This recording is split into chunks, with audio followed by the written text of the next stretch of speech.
It started with an email. No subject, no sender, just a single attachment named Listen. I know what you're thinking, don't open it, but my curiosity got the better of me. My name is Amara, and I wish I could go back to that moment, to the second before I clicked play. The audio file was short, just 30 seconds of what sounded like static. But underneath the hiss and crackle, there was something else. A whisper, faint and distorted, like a voice struggling to break through from a great distance. I couldn't make out the words, but the feeling it left me with was cold. I shrugged it off, deleted the email, and went about my day. But the file didn't stay deleted. The next morning it was on my desktop. Listen, MP3. I dragged it to the trash, emptied it, and even ran a virus scan. Nothing. The next day it was on my phone, right in my music library.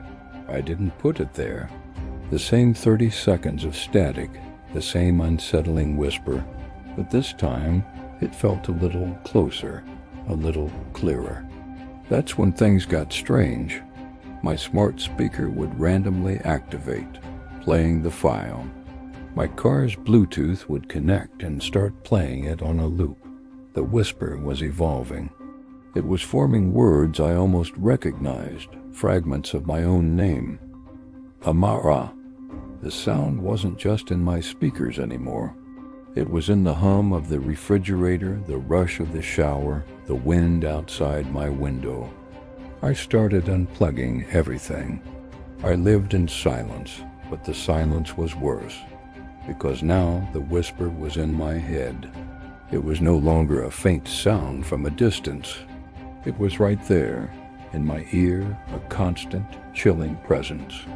It knew my fears, my secrets. It would murmur things from my childhood, things no one else could possibly know. I tried to tell my friends, but they thought I was losing my mind. "You're just stressed, Amara," they'd say. "You need to sleep," but sleep offered no escape.